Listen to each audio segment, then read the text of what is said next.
Hi friends, welcome to மண்வாசம் channel. இன்றைக்கி பார்த்தீங்கன்னா நான் வாழைப்பழத்தை வச்சு ஒரு ஐஸ்கிரீம் செய்ய பாருங்க. வாழைப்பழம் தோட்டத்தில் காய்ச்சிது. இப்போ இதை பார்த்ததுமே எனக்கு ஒரு ஐஸ்கிரீம் சாப்பிடணும்னு தோணுச்சு. அதனால் பழத்தை மட்டும் ஒரு 4-5 எடுத்துக்கலாம்.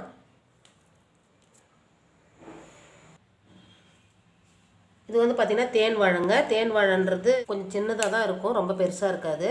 நான் வந்து தேன் வாழையில் செய்கிறேன். நீங்கள் எந்த வாழையில் வேணாலும் செய்யலாங்க. செவ்வாழை இருந்தாலும் மஞ்சள் வாழைப்பழமாக இருந்தாலும் அதில் செஞ்சிங்கன்னா ஐஸ்கிரீம் நல்லா தான் இருக்கும். நல்லா பழுத்து இருக்கணும், அப்போ தான் நல்லாயிருக்கும் டேஸ்ட்டு.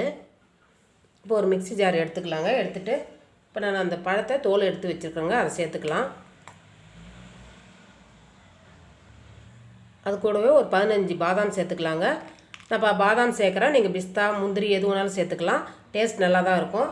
1 டேபிள் ஸ்பூன் அளவுக்கு கொக்கோ பவுடர் சேர்த்துக்கலாங்க. அது கூடவே 1 டேபிள் ஸ்பூன் அளவுக்கு தேன் எடுத்துக்கலாங்க. தேன் சேர்த்திங்கன்னா நல்லா சூப்பராக இருக்கும், ஹெல்த்தியாகவும் இருக்கும். நம்ம குழந்தைங்களுக்கு கொடுக்க போகிறோம் இல்லைங்களா, அதனால் நம்ம தேன் சேர்த்து செஞ்சுக்கலாம். வெனிலா எசன்ஸ் 1 டீஸ்பூன் அளவுக்கு சேர்த்துக்குங்க. 1 டேபிள் ஸ்பூன் அளவுக்கு சர்க்கரை சேர்த்துக்கிறேங்க. இப்போ நீங்கள் தேன் அதிகமாக இருந்ததுன்னா தேன் மட்டும் சேர்த்துட்டாலே போதும். நான் ஸ்வீட்டுக்கோசம் கொஞ்சம் சர்க்கரை சேர்க்குறேன். தேன் அதிகமாக இருந்ததுன்னா நீங்கள் தேன் மட்டும் சேர்த்துட்டு நீங்கள் செஞ்சால் சூப்பராக வருங்க. இது கூடவே காய்ச்சி ஆற வச்ச பாலுங்க. இது நல்லா ஒரு அரை கிளாஸ் திட்டத்துக்கு நம்ம சேர்த்துக்கலாம். இதெல்லாம் சேர்த்து ஒன்று சேர நம்ம அரைச்சி எடுத்துக்கலாங்க.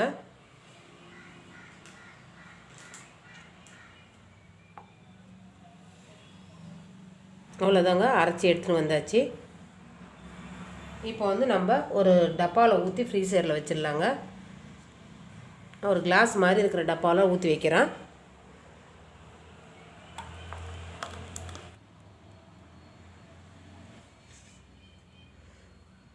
அவ்வளோதாங்க, இதை நல்லா டைட் பண்ணி மூடிட்டு ஃப்ரீசரில் ஒரு 6 மணி நேரம் வச்சுட்டு நம்ம எடுக்கலாங்க.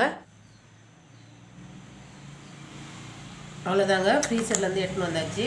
நல்லா சூப்பராக நல்லா கெட்டியாக இருக்குது பாருங்கள். சூப்பரான ஹெல்த்தியான ஒரு வீட்டிலே பனானா ஐஸ்கிரீம் ரெடி ஆகிடுதுங்க.